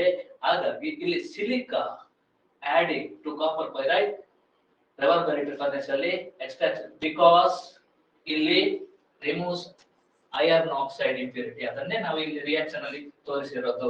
gang iron oxide is the impurity. ಅದನ್ನ ನಾವು ಸಿಲಿಕೇಟ್ ಆಗಿ ರಿಮೂವ್ ಮಾಡಿದ್ದೇವೆ. Question number 17. Which of the following is an example of auto reduction? A ನೋಡಿ ಈ ರೀತಿ reaction ಕೊಟ್ಟಿದ್ದಾರೆ. Fe oxide of iron, carbon monoxide is reducing agent, arrow mark iron. ಇಲ್ಲಿ carbon monoxide ನೋಡಬೇಕು. reducing agent ಯೂಸ್ ಮಾಡಿದ್ದೇವೆ. Equation 2 ಅಲ್ಲಿ copper oxide ಕೊಟ್ಟಿದ್ದಾರೆ. Carbon reducing agent copper ಆಗಿದೆ, ಗಮನಿಸಬೇಕು. ಮೂರನೇ ಇಕ್ವೇಶನ್ ಅಲ್ಲಿ CO2+ ಅನ್ನ ನಾವು ರೆಡ್ಯೂಸ್ ಮಾಡ್ತೇವೆ ಯೂಸಿಂಗ್ ಐರನ್. ಸೊ ಇಲ್ಲಿ ಇದು ರೆಡ್ಯೂಸಿಂಗ್ ಏಜೆಂಟ್, ಇದು ರೆಡ್ಯೂಸಿಂಗ್ ಏಜೆಂಟ್, ಇದು ರೆಡ್ಯೂಸಿಂಗ್ ಏಜೆಂಟ್ಸ್. ಇಲ್ಲಿ ಒಂದು special that is happening in decimal converter. decimal process ಅಲ್ಲಿ, decimal converter ಅಲ್ಲಿ ಕಾಪರ್ ಅಲ್ಲಿ ಈ ರೀತಿಯ ಒಂದು ರಿಯಾಕ್ಷನ್ ಆಗ್ತಾ ಇದೆ. ಕಾಪರ್ ಮ್ಯಾಟ್ ಇಂದ ನಾವು ಕಾಪರ್ ಪಡ್ಕೊಳ್ಬೇಕಾದ್ರೆ ಒಂದು 4-5 ಇಕ್ವೇಶನ್ ನಾವು ನೆನಪಿಟ್ಕೊಳ್ಬೇಕಾದ್ರೆ one of those such equation is this. ಆದ್ರೆ ಇದರಲ್ಲಿ ಏನಂದ್ರೆ ಇಲ್ಲಿ CO2O ಹೀಗೆ ಬರ್ತಾ ಇದೆ ಇಕ್ವೇಶನ್. ಈ ರೀತಿ ಪುಸ್ತಕದಲ್ಲಿ ಇರುವುದು CuS giving 6 copper plus SO2 ಅಂತ ಇದೆ. ಕಾಪರ್ ಮ್ಯಾಟ್ ಇಂದ ನಮಗೆ ಬರೋ because of liberation of sulfur dioxide, carbon has blistered appearance. ನೋಡಿ ಇಲ್ಲಿ ಗಮನಿಸಬೇಕಾದ ಅಂಶ ನಮಗೆ ಕಾಪರ್ ಸಲ್ಫೈಡ್, ಕಾಪರ್ ಆಕ್ಸೈಡ್ ಇದೆ, they react. Copper oxide, copper sulphide ಜೊತೆ ರಿಯಾಕ್ಟ್ ಆಗೋದನ್ನ this is what is called auto reduction or self reduction. ಇಲ್ಲೇನು ಹೇಳಿದ್ದಾರೆ? ಆಟೋ ರಿಡಕ್ಷನ್ ಅಂತ ಹೇಳಿದ್ದಾರೆ. That is called auto reduction. ಆ ರೀತಿ ಕಾಪರ್ ಅಲ್ಲಿ ಆಗ್ತದೆ. ಕಾಪರ್ ಅನ್ನ ಬಿಟ್ಟು ಬೇರೆ ಯಾವುದರಲ್ಲೆಲ್ಲ ಆ ರೀತಿ ಆಟೋ ರಿಡಕ್ಷನ್ ಆಗ್ತದೆ ಕೇಳಿದ್ರೆ HgPbS ಅಲ್ಲೆಲ್ಲ ಆ ರೀತಿ ಆಗ್ತದೆ. Pb ಅಂಡ್ lead, ಮರ್ಕ್ಯುರಿ ಅಲ್ಲಿ ಕೂಡ ಆ ರೀತಿಯ ಆಟೋ ರಿಡಕ್ಷನ್ ನೋಡ್ಲಿಕ್ಕೆ ಸಿಗ್ತದೆ, ಸೆಲ್ಫ್ ರಿಡಕ್ಷನ್ ನೋಡ್ಲಿಕ್ಕೆ ಸಿಗ್ತದೆ. So next moving further, question number 18. Considering Ellingham diagram, which one of the following metals can be used to reduce alumina? Alumina is Al2O3. ಅದನ್ನ reduction ಮಾಡಬೇಕು. Ellingham diagram assistance ತಗೊಳ್ಳಬೇಕು. What is Ellingham diagram? It is standard free energy change versus temperature. ಈಗ ಇಷ್ಟೆಲ್ಲ metals ಇದೆ, ಅದನ್ನ Ellingham diagram ಅಲ್ಲಿ ತೋರಿಸಬಹುದು. For the formation of oxide, then it reacts with 1 mole of oxygen, delta G naught versus T curve, Ellingham diagram ಅಂತ ಹೇಳಿ ಹೇಳ್ತೇವೆ. Aluminium ಸಾಧಾರಣ ಇಲ್ಲಿ ಬರ್ತದೆ ಲೈನ್ ಈ ರೀತಿ. ಐರನ್ ಗೆ ಇಲ್ಲಿ ಬರ್ತಾ ಇದೆ ಮೇಲ್ಗಡೆ, ಜಿಂಕಿಗೆ ಈ ರೀತಿ ಬರ್ತಾ ಇದೆ. ಮೆಗ್ನೀಷಿಯಂ ಈಗ ಬರೆಯುವ, ಇದು ಅಲ್ಯೂಮಿನಿಯಂಗೆ, ಇದು ಮೆಗ್ನೀಷಿಯಂಗೆ, ಇದು ಜಿಂಕಿಗೆ, ಇದು ಐರನ್ಗೆ, ಅಂಡ್ ಲಾಸ್ಟ್ ಕಾಪರ್ ಕೊಟ್ಟಿದ್ದಾರೆ. ಕಾಪರ್ ಮೇಲೆ ಇಲ್ಲಿದೆ ಕಾಪರ್. ಈ ರೀತಿ ಲೈನ್ಸ್ ಗಳು ಬರ್ತದೆ. ನಾನು ಇದು ಅಂದಾಜಿಗೆ ಬರೆದದ್ದಲ್ಲ, NCERT ಬುಕ್ ಅಲ್ಲಿ ಈ ರೀತಿ ಲೈನ್ಸ್ ಗಳ ಪೊಸಿಷನ್ಸ್ ನಾವು ನೆನಪಿಟ್ಕೋಬೇಕು.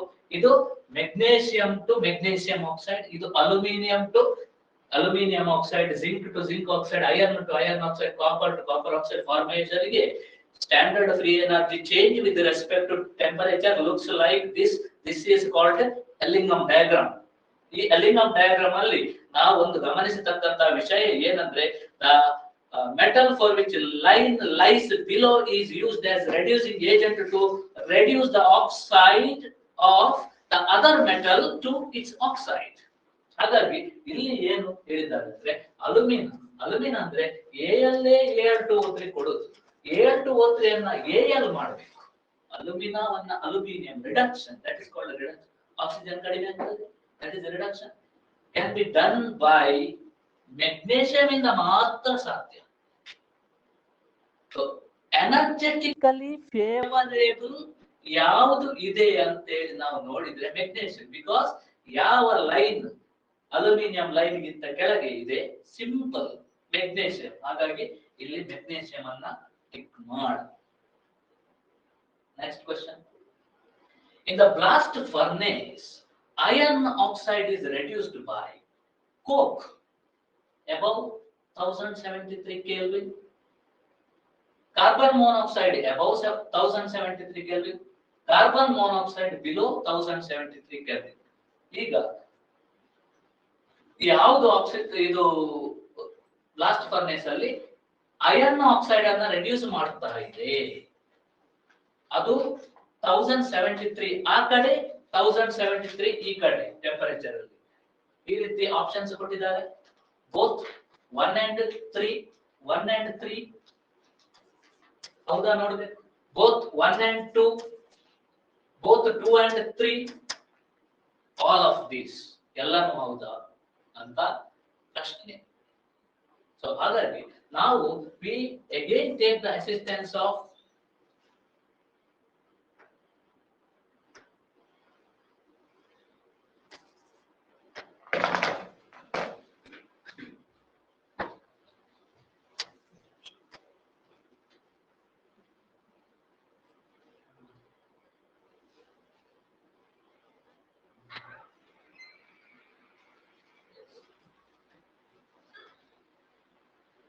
ಎಲ್ಲಿಂಗಮ್ ಡಯಾಗ್ರಾಮ್ ನೋಡಿ. ಸುಲಭ, ಬಹಳ ಸುಲಭ. Standard free energy change, temperature ಬಹಳ ಸುಲಭ. ಹೆಂಗಾದ್ರೆ ಸ್ವಲ್ಪ ಕಷ್ಟ. ಇಲ್ಲಿ delta standard free energy change, temperature. Now we have coke above 1073. coke as a reducing carbon reducing agent ಅಂದ್ರೆ ಗೆರೆ ಹೀಗೆ ಬರ್ತದೆ. ಕಾರ್ಬನ್ ಇದ್ದದ್ದು carbon monoxide. Carbon monoxide graph ಹೇಗೆ ಹೋಗ್ತದೆ? ಕಾರ್ಬನ್ ಮೊನಾಕ್ಸೈಡ್ ಹೀಗೆ ಹೋಗ್ತದೆ, carbon monoxide to carbon dioxide.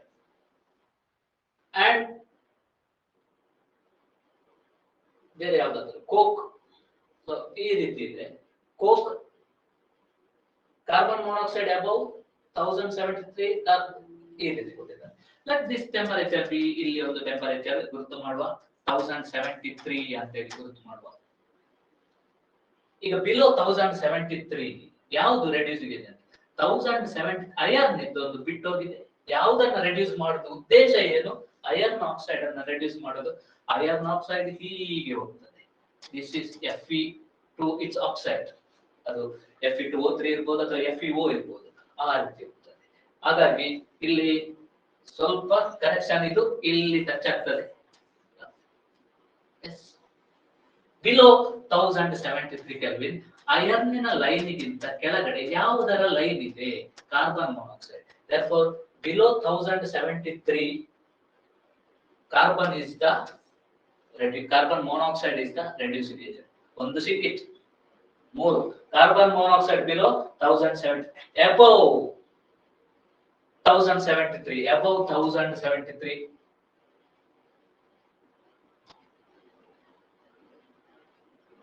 Carbon monoxide above 1073 Kelvin, above 1073 carbon monoxide iron ಗಿಂತ ಮೇಲೆ ಇದೆ. ಸೊ ಇದು ಸಾಧ್ಯ ಇಲ್ಲ, ಇದು ಸಾಧ್ಯ ಇಲ್ಲದೆ ಇರುವ ಮಾತು. Energetically not favourable. Coke above 1000, ಕೋಕಿಗೆ ನೋಡಿ ಇಲ್ಲಿ ಒಂದು ಲೈನ್ ಇದೆ, carbon to carbon dioxide, carbon to carbon dioxide. ಆ line carbon to carbon dioxide it lies below iron, iron ನ ಕೆಳಗಿದೆ. ಹಾಗಾಗಿ ಇದು ಸಾಧ್ಯ ಇದೆ, ಇದು ಸಾಧ್ಯ ಇದೆ. 1 and 3 ಎಲ್ಲಿ? both 1 and 3, option A both 1 and 3 ಅಲ್ವಾ? ಲಾಸ್ಟ್ ಫರ್ನೇಸ್ ಅಲ್ಲಿ iron oxide can be reduced, coke above 1073 kelvin ಹೇಳಿದೆ, carbon monoxide below 1073 kelvin. therefore right answer is A. Question number 20. From the Ellingham diagram, Ellingham graph, between standard gives energy and temperature. Ellingham diagram ಅಂದ್ರೆ standard gives energy versus temperature ಅದನ್ನ ಹೇಳೋದು. Out of carbon and carbon monoxide, which is a better reducing agent for zinc oxide? A carbon, B carbon monoxide, both of these, none of these. Ellingham diagram ಬರೆಯುವ ಪುನಃ. delta G standard free energy change, temperature versus temperature. Zinc oxide ನೋಡಿ ಇಲ್ಲಿ zinc ಗೆ set ಆಯ್ತು. and carbon system, carbon ಗೆ lines ಗಳು ಈ ರೀತಿ ಹೋಗ್ತದೆ. ಒಂದು ಹೀಗೆ ಕಾರ್ಬನ್ ಟು ಕಾರ್ಬನ್ ಡೈಆಕ್ಸೈಡ್, ಒಂದು ಕಾರ್ಬನ್ ಹೀಗೆ ಕೆಳಗಡೆ ಬರ್ತದೆ ಕಾರ್ಬನ್ ಟು ಕಾರ್ಬನ್ ಮೊನಾಕ್ಸೈಡ್, ಒಂದು ಹೀಗೆ ಹೋಗ್ತಾ ಇದೆ, that is carbon to carbon monoxide to carbon dioxide. Zinc lies below, ಅದಕ್ಕಿಂತ ಕೆಳಗೆ ಕಾರ್ಬನ್ನಿನ ಲೈನ್ ಯಾವ್ದಾದ್ರು ಕೆಳಗೆ ಬರ್ತಾ ಇದೆಯಾ ನೋಡ್ಬೇಕು. ಬರ್ತಾ ಇದೆ, carbon to carbon monoxide line, carbon to carbon monoxide line ಬರ್ತಾ ಇದೆ. ಹಾಗಾಗಿ ಇದು temperature around say around 1673 K. ಈ ಟೆಂಪರೇಚರ್ around 1673 ಕೆಲ್ವಿನ್. ಹಾಗಾಗಿ ಕಾರ್ಬನ್ ನ ಲೈನ್ ಕೆಳಗೆ ಇಳಿತಾ ಇದೆ, ಜಿಂಕಿಗಿಂತ ಕೆಳಗೆ ಬರ್ತಾ ಇದೆ. ಯಾವ line? Carbon to carbon monoxide line. ಹಾಗಾಗಿ above 1673 ಕೆಲ್ವಿನ್. ಆ ಟೆಂಪರೇಚರ್ ಗಿಂತ ಆಚೆ, ಈ ಟೆಂಪರೇಚರ್ ಗಿಂತ ಈಚೆ ಮಾತ್ರ ಜಿಂಕಿಗಿಂತ ಕೆಳಗಡೆ ಕಂಡು ಬರುವುದು. ಅದಕ್ಕೋಸ್ಕರ ಕಾರ್ಬನ್ ಮಾತ್ರ ನಾವು ರೆಡ್ಯೂಸಿಂಗ್ ಏಜೆಂಟ್ ಆಗಿ ಯೂಸ್ ಮಾಡಬಹುದು, ಕಾರ್ಬನ್ ಅನ್ನ ಮಾತ್ರ ರೆಡ್ಯೂಸಿಂಗ್ ಏಜೆಂಟ್ ಆಗಿ ಯೂಸ್ ಮಾಡಬಹುದು. Option A is correct. Question number 21 is, which of the following has maximum thermodynamic spontaneity at 400 degrees Celsius? ಕೆಲವು ರಿಯಾಕ್ಷನ್ಸ್ ಕೊಟ್ಟಿದ್ದಾರೆ. ಕಾರ್ಬನ್ ಟು, ಈಗ ಹೇಳಿದೆ ಕೆಲವು ಸಿಸ್ಟಮ್ ಅಲ್ಲಿ thermodynamic reactions, carbon oxygen carbon dioxide, carbon oxygen carbon monoxide, carbon monoxide oxygen carbon dioxide. ಇದರಲ್ಲಿ thermodynamic spontaneity 400 degree Celsius ಅಲ್ಲಿ ಏನು ಕಷ್ಟ ಇಲ್ಲ. Standard free energy change versus temperature, 3 graph lines, 3 lines. This is carbon to carbon dioxide, ಮತ್ತೆ ಅದೇ carbon to carbon monoxide. This is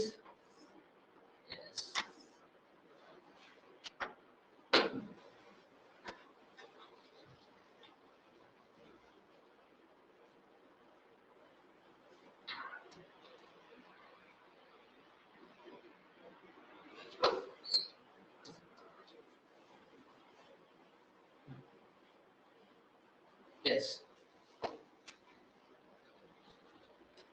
this line carbon monoxide to carbon dioxide. Students ಇದನ್ನ ನಾವು ಸರಿಯಾಗಿ ಅಧ್ಯಯನ ಮಾಡಬೇಕು. ಎಲ್ಲಿಂಗಮ್ ಡಯಾಗ್ರಾಮ್ ತುಂಬಾ ಇಂಪಾರ್ಟೆಂಟ್ ಮತ್ತೆ ಸುಲಭ ಇದೆ.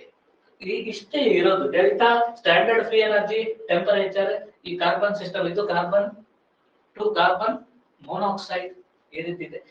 400 ಡಿಗ್ರಿ ಸೆಲ್ಸಿಯಸ್ ತುಂಬಾನೇ ಕಡಿಮೆ ಟೆಂಪರೇಚರ್, 400 ಡಿಗ್ರಿ ಸೆಲ್ಸಿಯಸ್ ಇಲ್ಲಿ ಇದೆ ಅಂತ ಹೇಳಿ ಅಂದುಕೊಳ್ಳುವ.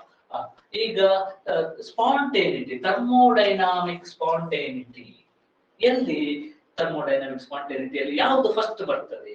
ಕಾರ್ಬನ್ ಮೊನಾಕ್ಸೈಡ್ ಲೈನಾ, ಕಾರ್ಬನ್ ಲೈನಾ, ಈ ಕಾರ್ಬನ್ ಲೈನಾ ನೋಡ್ಬೇಕು. The line which is present below this line, carbon monoxide to carbon dioxide line, ಕೆಳಗಡೆ ಇರುವುದರಿಂದ 400 ಡಿಗ್ರಿ ಸೆಲ್ಸಿಯಸ್ ಅಲ್ಲಿ ತುಂಬಾ ಕೆಳಗಡೆ ಬರುವುದರಿಂದ ಇಟ್ ಈಸ್ ಅದರ ಥರ್ಮೋಡೈನಾಮಿಕ್ ಸ್ಪಾಂಟೇನಿಟಿ ಜಾಸ್ತಿ. ಅದಕ್ಕೋಸ್ಕರ ನಾನು ಕಾರ್ಬನ್ ಮೊನಾಕ್ಸೈಡ್ ನೋಡ್ತೇನೆ ಇನ್ನೊಂದ್ಸಲ. Carbon monoxide to carbon dioxide ಕೆಳಗಡೆ ಇದೆ, carbon monoxide to carbon dioxide ಕೆಳಗಡೆ ಇದೆ. Option C is the right answer. ನೋಡಿ ಇಲ್ಲಿ ಅಂದಾಜಿಗೆಲ್ಲ ಬರೆಯಲಿಕ್ಕೆ ಹೋದರೆ ಆಗುದಿಲ್ಲ. We have to thorough knowledge, ಅಷ್ಟು ಸ್ಪಷ್ಟ ಇದ್ರೆ ಮಾತ್ರ ನಮಗೆ ಕರೆಕ್ಟ್ ಆಗಿ ಹೊಡೆಯಲಿಕ್ಕೆ ಬರ್ತದೆ.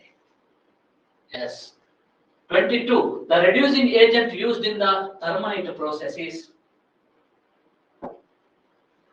ನೋಡಿ 4 ಮೆಟಲ್ಸ್ ಅನ್ನ ಹೇಳಿದ್ದಾರೆ. Magnesium, chromium, aluminium, iron. Thermite process ಅಂದ್ರೆ thermite process ore is mixed with powdered ore is mixed with aluminum. Aluminium ಜೊತೆ ಮಿಕ್ಸ್ ಮಾಡ್ತೇವೆ. ಇನ್ಫ್ಯಾಕ್ಟ್ ಥರ್ಮೈಟ್ ಪ್ರೋಸೆಸ್ ಅಲ್ಲಿ ನಾವು Cr2O3 ಆಕ್ಸೈಡ್ ಆಫ್ ಕ್ರೋಮಿಯಂ ಅನ್ನ ರೆಡ್ಯೂಸ್ ಮಾಡ್ಬೇಕಂತಾದ್ರೆ ಅಲ್ಯೂಮಿನಿಯಂ ಅನ್ನ ಯೂಸ್ ಮಾಡ್ತೇವೆ ನಾವು. That process is also known as gold Smith's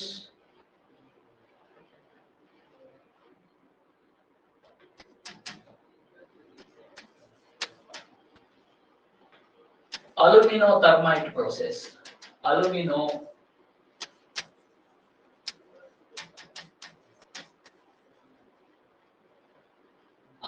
ಇಲ್ಲಿ spelling SCHIMDT thermite process. ಇದನ್ನ ಈ ರೀತಿ ಹೇಳ್ತಾರೆ, ಗೋಲ್ಡ್ ಸ್ಮೇಟ್ ಅಲ್ಯೂಮಿನೋಥರ್ಮೈಟ್ ಪ್ರೋಸೆಸ್.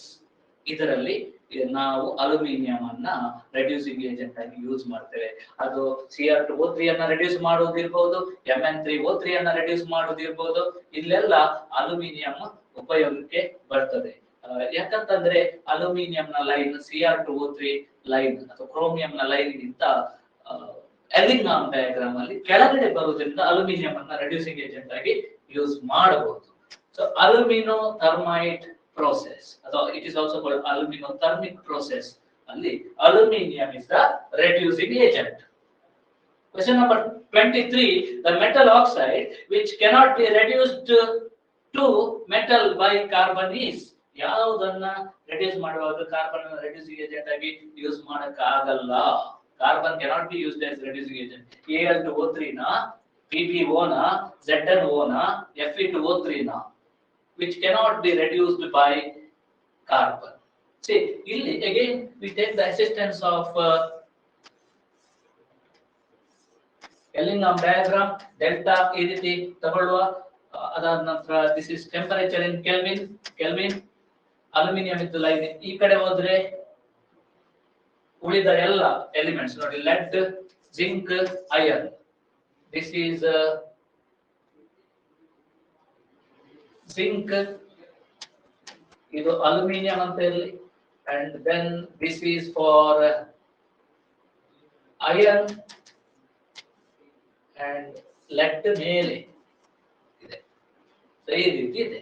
ಮತ್ತೆ ನಮ್ಮಲ್ಲಿ ಕಾರ್ಬನ್ ಸಿಸ್ಟಮ್ ಇದೆ. ಯಾವುದು ಕಾರ್ಬನ್ ಅನ್ನ ರೆಡ್ಯೂಸಿಂಗ್ ಏಜೆಂಟ್? ಕಾರ್ಬನ್ ಸಾಧಾರಣ ಇಲ್ಲಿ ಬರ್ತದೆ, ಹೀಗೆ ಬರ್ತದೆ ಅಲ್ವಾ? ಕಾರ್ಬನ್ ಈ ರೀತಿ ಬರ್ತದೆ. Carbon nowhere in the picture. ಎಲ್ಲ ಕಾರ್ಬನ್ ಸಿಸ್ಟಮ್ ಮೇಲೆ ಇದೆ. ಕಾರ್ಬನ್ ಮೊನಾಕ್ಸೈಡ್ ಅನ್ನ ಅಲ್ಯೂಮಿನಿಯಂ Al2O3 ಅನ್ನ ಇಲ್ಲಿ ರೆಡ್ಯೂಸ್ ಮಾಡ್ಲಿಕ್ಕೆ ಉಪಯೋಗಿಸ್ಲಿಕ್ಕೆ ಆಗುದಿಲ್ಲ, ಯಾಕಂದ್ರೆ ಎಲ್ಲ ಮೇಲೆ ಹೋಗಿ ಕೂತಿದೆ. ಹಾಗಾಗಿ ಅಲ್ಯೂಮಿನಿಯಂ ಆಕ್ಸೈಡ್ ಅನ್ನ ಅಲ್ಯೂಮಿನಿಯಂ ಮಾಡ್ಲಿಕ್ಕೆ ಕಾರ್ಬನ್ ಇಂದ ಸಾಧ್ಯ ಇಲ್ಲ. Option A is the right answer, Al2O3.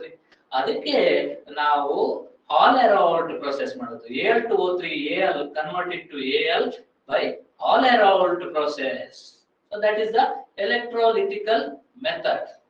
ಹಾಗಾಗಿ ಎಲೆಕ್ಟ್ರೋಮೆಟಲರ್ಜಿಗೆ ನಾವು ಅನಿವಾರ್ಯವಾಗಿ ಹೋಗಬೇಕಾಗ್ತದೆ. Question number 24.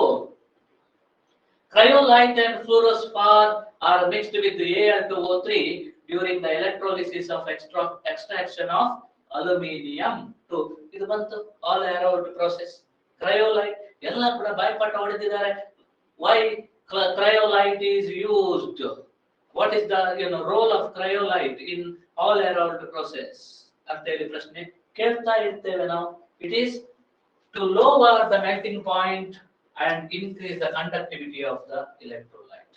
ನಮಗೆ ಸಖತ್ ಬಾಯ್ಪಾಠ ಮಾಡಿಕೊಂಡಿದ್ದೇವೆ. ಹಾಗಾಗಿ ಇದನ್ನ ಸಿ ಆಪ್ಷನ್ ಅನ್ನ ಸೆಲೆಕ್ಟ್ ಮಾಡಿಕೊಂಡು ಉಳಿದವೆಲ್ಲ wrong. Question number 25. Tin and lead can be refined by cupellation, liquation, pouring, decimerization. ನೋಡಿ, cupellation ಅಂದ್ರೆ it is refining, refining, purification. It is used for noble metals like Au, Ag ಮಾತ್ರ cupellation ಮಾಡೋದು. ಅಲ್ಲಿ the impurity like lead ಇದ್ರೆ it is heated to a very high temperature in a cupel. Cupel ಅಂತ ಹೇಳಿ ಹೇಳ್ತೇವೆ. It is a flat porous material made up of refractory and it can sustain high temperature.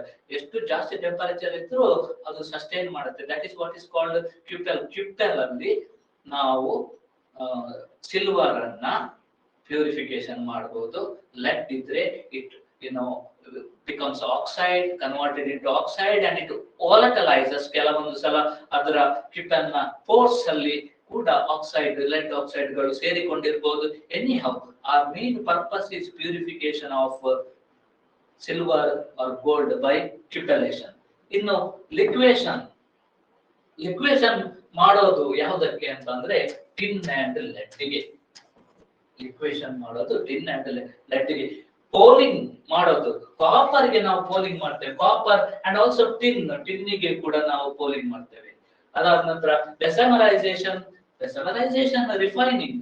It is not refining, it is for copper ಅನ್ನ ನಾವು bessemerisation ಮಾಡ್ತಾ ಇದ್ದೇವೆ. ಹಾಗಾಗಿ ಇಲ್ಲಿ ಕೇಳಿರೋದು tin is Sm and lead is Pb, can be refined by liquation. B is the right answer. Question number 26. Electro refining is used to purify which of the following metals? Electro refining ಗೆ ಬಂತು ಇವಾಗ. Copper and zinc, germanium and silicon, titanium, zirconium and titanium, zinc and mercury. ನೋಡಿ, copper and zinc many a times ನಾವು ಹೇಳಿ ಸಾಕಾಗೋಗಿದೆ. Copper and zinc is electro refining. ಸರಿಯಾಗಿ ತಿಳ್ಕೋಬೇಕು. Refining process ಅಲ್ಲಿ ಯಾವ ಮೆಥಡ್ ಯಾವುದಕ್ಕೆ? Copper and zinc electro refine, germanium and silicon zone refining ಮಾಡಬೇಕು. Zirconium and titanium is vapor phase refining, and zinc and mercury by distillation.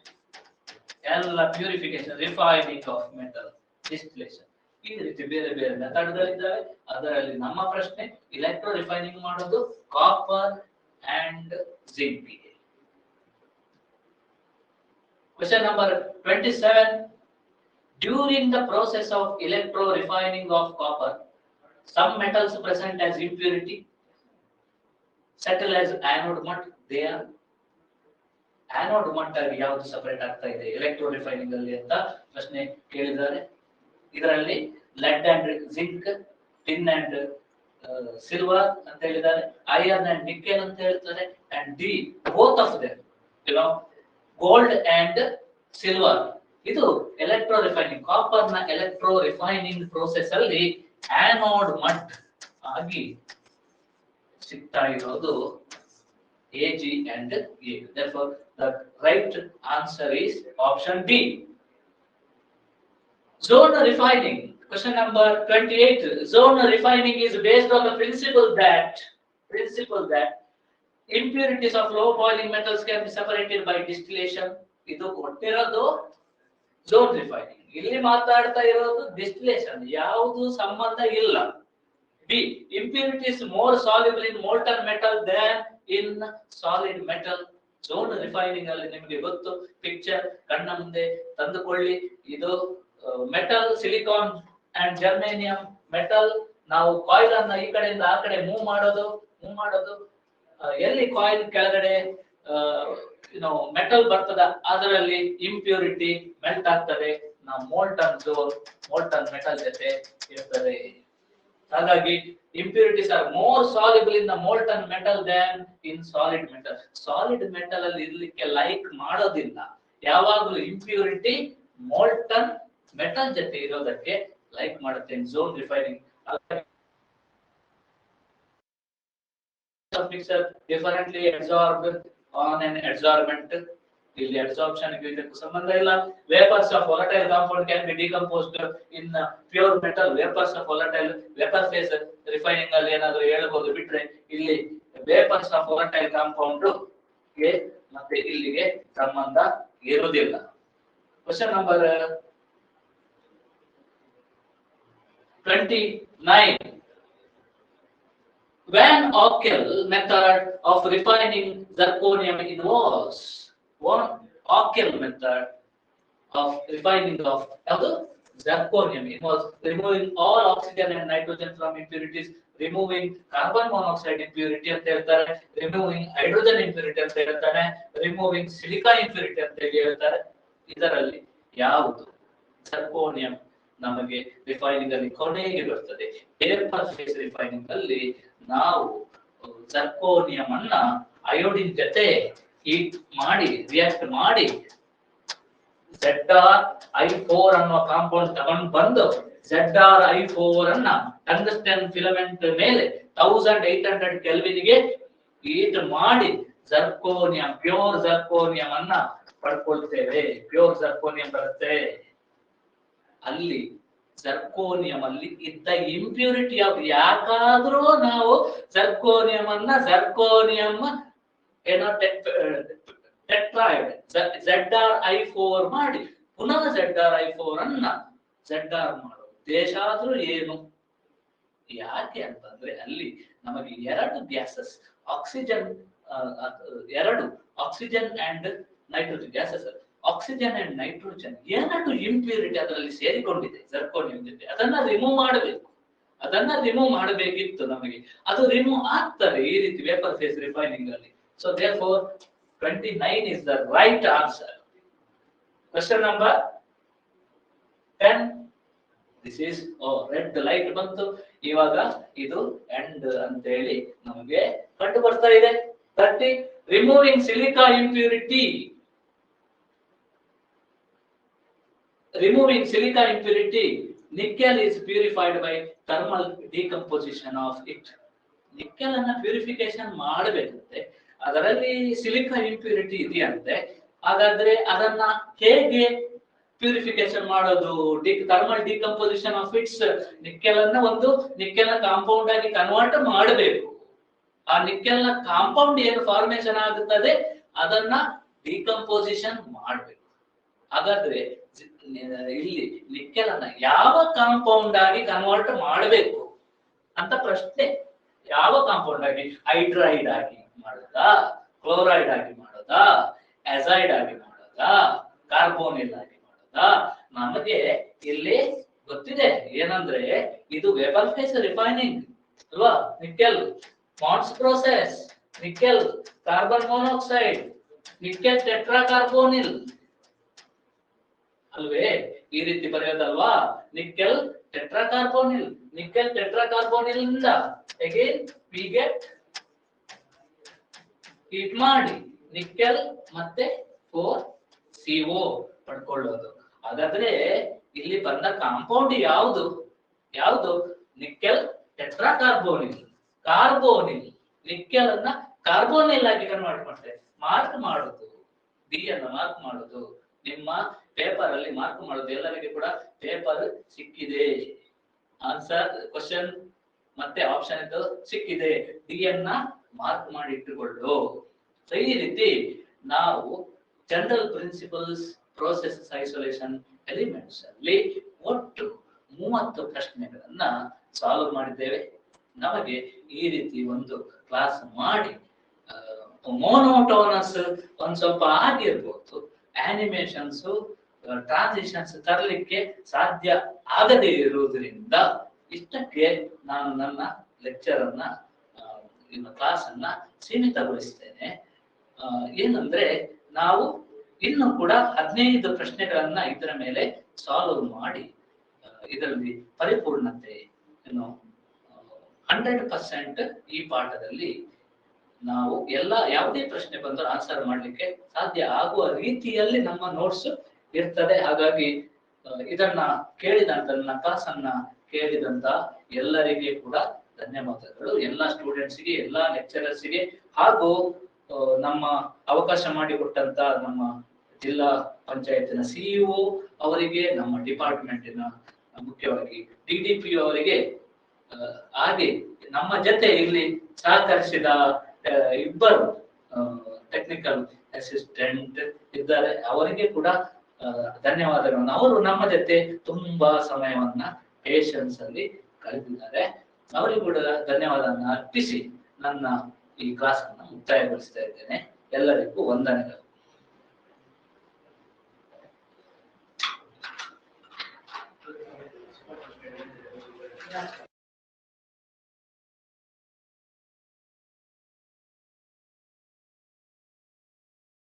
ಏನಾದ್ರೂ students ಕೇಳೋದಿದ್ರೆ ಕೇಳಬಹುದು.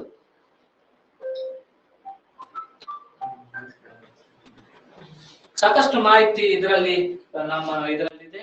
ಮತ್ತೆ ನಮ್ಮ ಪ್ರಶ್ನೆ ಏನ್ ಕೊಟ್ಟಿದ್ದೇನೆ ನಾನು 15 ಹಿಂದೆ ಟ್ರಯಲ್ ಕ್ಲಾಸ್ ಮಾಡಿದಾಗ 15 ಕ್ವಶನ್ ಏನು ನಿಮಗೆ ಅಸೈನ್ಮೆಂಟ್ ಅಂತ ಹೇಳಿ ಕೊಟ್ಟಿದೆ, 15 ಪ್ರಶ್ನೆಗಳನ್ನ ಕೂಡ ಬಿಡಿಸಿದ್ದೇನೆ.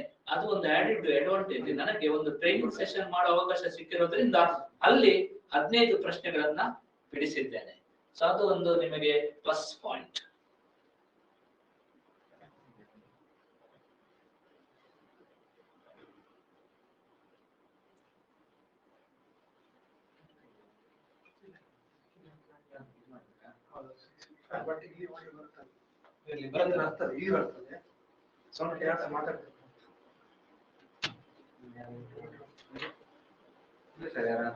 ಇಲ್ಲ,